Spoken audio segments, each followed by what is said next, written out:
Hello and welcome to the Unshakable Co-Parent podcast. So this podcast is dedicated to supporting empowering women in their co-parenting journey. I am your host, Sarah Komoto, and today we're diving into a really important topic that I don't think I've covered yet on this podcast series, but it is on emotional exhaustion when you are in high conflict co-parenting. So if this resonates with you, grab yourself a tea, coffee, wine, wherever you are, whatever time it is where you are, and let's get into it.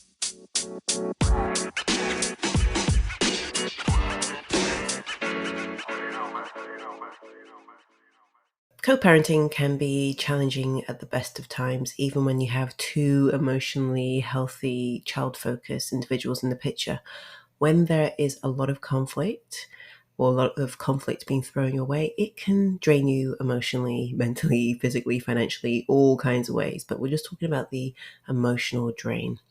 So it's not just about managing the day-to-day logistics, it's about dealing with the continuous stress and the emotional burnout and the emotional thinking and draining of your energy that goes into decisions. I don't know if you've ever heard of decision burnout. I think that's what it's called. But here's the thing. It isn't your fault that you're in this position, but you do have the power to change the narrative for yourself and for your children. So let's start by understanding the source of this exhaustion, because I talk to a lot of women, as you can imagine, every single day.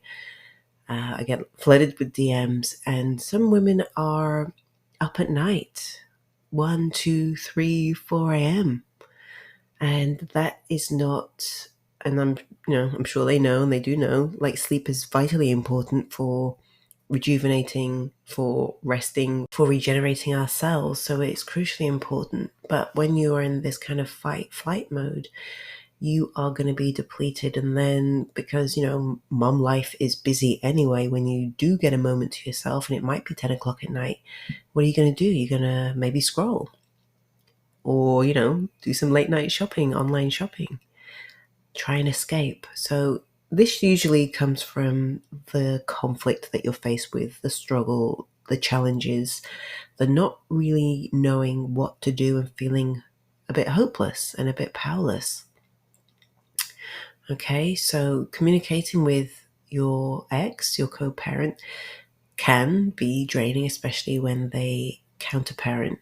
So recognizing the source of the exhaustion and maybe the ways that you deal with it, the ways that you cope, which could be scrolling or late night shopping or having interrupted sleep. That's such a common theme, the interrupted sleep. Obviously, it depends on what stage of the journey you're in, but definitely in the early days, you can be up or at least go to sleep, and then you wake up and then you can't get back to sleep. And then the mind starts playing tricks on us, and then we start thinking about all kinds of things, and then those ruminating thoughts come and take over. Okay, so this isn't about your parenting abilities, it's about the situation that you're in and what is being thrown your way that is out of your control, but it is not anything to do with you as a parent. I just want to reiterate that. So consider how this has an effect on your children when, there's conflict with you and the other parent. The children can get in the crossfire. I mean, this happens with divorce, with, quote unquote normal divorces, with parents who are emotionally healthy and child focused. So it's normal for children to get caught in the crossfire. But this can deeply impact their emotional well-being. And as a mother, your instinct is to protect your child, obviously. So understanding this impact is the first step. And I did an episode on parentification or adultification a couple of weeks back, or it might be a month back now, but it was, I think, 2 or 3 episodes ago, if you go back, and that explains a little bit about, the dynamic between your children and the other parent, and also the children in your home and what they are taking on for themselves.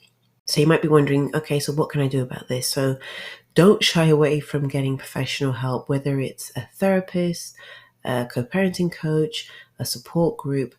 Just having an external perspective can really help you in your situation when we're stuck in our own thoughts and our own situation. and our own lives, it's hard to get that perspective sometimes. And so it can be crucially important to have someone else with new, fresh eyes looking at your situation and kind of brainstorming some kind of solution, because that emotional exhaustion takes a toll on your body as well. I'm not even going to get into in this episode about the autoimmune diseases that so many women have after going through narcissistic or emotional abuse. Okay, you may be one of them. You could have flare-ups with your skin, you might be losing your hair, eczema, gut issues, the list goes on. Okay, this really does take a toll on all areas of your life. And if not addressed, it will deteriorate your health, not just emotionally, but physically as well. Okay, so what you can also do is educate yourself. So learn about the actual effects of what you are dealing with. It can feel isolating because everyone around you in your real life has, a normal, co-parenting arrangement or a normal divorce, or they are just still married and everyone just gets along hunky-dory. It's not common that we know many people in our intimate circles that are going through exactly the same thing as us. So it's really important to learn about how this is affecting not just yourself, but also your children. Because this knowledge empowers you to at least mitigate the impacts and provide a more stable environment for your children. It gives you the motivation to focus on creating a narc-proof home for your children. I have a free 30-minute masterclass that talks about all of this in great detail. And that is called Under the Surface. So if you are interested and you haven't yet listened to that, and whilst it's still free, because it's a free masterclass, whilst it's still free, if you want to watch that, please DM me over at Unshakable Co-Parenting and I can send you the link. But DM me the word resilience, okay? Because I go into that in detail, because it's really hard to, especially if you're not seen or you're not aware of how your children are being affected by this, it's hard to pinpoint it. But once you know, and the cat's out of the bag and you can't unknow, you can't unsee it, and then you'll start realizing these patterns. So when we know more, we are empowered to then mitigate the negative effect of what's happening. Okay, something else that needs to happen is setting clear boundaries with your co or counterparent. This is super important, and I know you know this. I harp on about this so much. Other people probably talk about it. Boundaries are important. You need boundaries with yourself as well. You need boundaries with your children. And I think a lot of women get confused with boundaries and deliver them in a very harsh way, or they announce them. Now, boundaries are not necessarily always what you say. It's also what you don't say. And it's also in your actions. And it doesn't have to come out in a harsh way. It can be really difficult to find that balance when setting boundaries, because we can tend to think that, oh, I'm setting a boundary now, I really need to put this wall up and be like harsh and staunch about it. But that is not the way.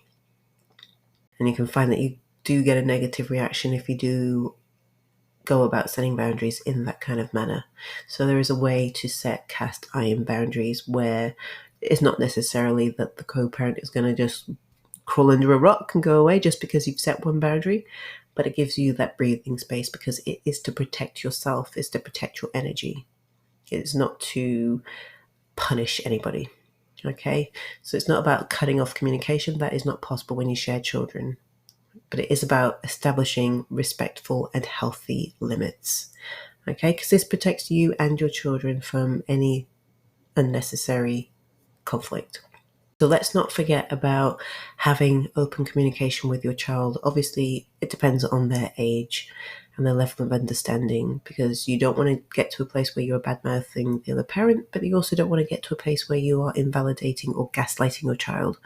So you need to create a safe space for them to express their feelings and reassure them that their emotions are valid, which I'm sure you're doing. But and I've said this before and I'll just continue saying it, when you are in these high conflict situations with a counterparent, you are going to have to parent 1,000 times harder than the person next to you, because there's a lot of undoing and redoing and teaching. Okay, So lastly, you need to prioritize your well-being. You probably know this. It's really hard as mum. We put ourselves at the bottom of the pile because we give. We give to our children, we give to those around us who need us, especially if maybe you are highly sensitive or more on the empath scale. We can burn out very quickly if we do not protect our energy and if we do not have boundaries in place. Okay, so it's the concept of, put your own oxygen mask on first. I really want you to focus on that, because you are no good to your children if you are burnt out, defeated, and just like a, empty, drained pile. They need you. You need to be the power source for them. Like, they need charging, and you are the power source. So this power pack needs to be topped up at all times. I know that's not always easy. Mum burnout is real, and that's without having a high conflict co-parent in the picture. So you really need to take care of yourself to be the best parent that you can be and to show up for your children in the best possible way. It's a journey, easier said than done, but if you have a clear vision and you're motivated enough, then you will do what's necessary to make that happen. And when you do this, you will become the positive role model for your children. They will see how to handle conflict or how to handle stress in a healthy way, and they'll have these healthy coping mechanisms, and you'll be able to teach them. So you need to show them that resilience and emotional intelligence are skills to build upon. But of course, we can't teach what we don't know. So that's why I teach women that exact thing, how to step into their own power.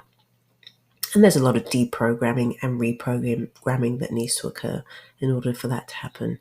But I just really want you to remember that this journey is about moving from a place of conflict to a place of empowerment. And it's not just about navigating what's happening right now in your face.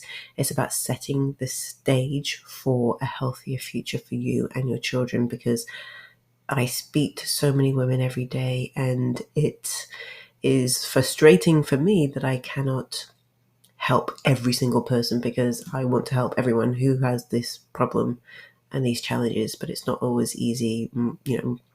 My time is limited and resources are limited, and I know a lot of women can't necessarily invest in my full transformation. But if you are in my emails, you will hear about something that's coming up very soon, so please look out for that. Something I've been working on so that I can help more women, because something needs to be done. Okay, something needs to be done. More of us need to rise up. And I just want to share a quote with you. It's not actually a direct quote that I heard, but it was something I was listening to, and a quote, things come to me. I always get ideas. So this came to me, and it's, as mums, we are strong anyway. It's inbuilt. But strong women survive. Powerful women thrive. That's what came through to me, and I love it. It resonates with me. I'd love to know and hear if that resonates with you as well. Please let me know over at Unshakable Coparenting on Instagram. So I really just want to say to all the mums listening, know that you are not alone in this, and there are resources, there are support systems, and there are communities ready to help you rise above these challenges. And I always say, when one woman rises, we all rise up. So thank you so much for joining me today at the Unshakable Co-Parent podcast. I hope this episode brings you some more understanding and some empowerment and some hope. Please don't forget to subscribe for more insights, and please share this with 3 other women, friends, or more, because sharing is caring, who you think will resonate with this episode, because this will spread the word. I'm on a mission to help as many women as possible, and I am not stopping until I achieve that. So until then, I will speak to you.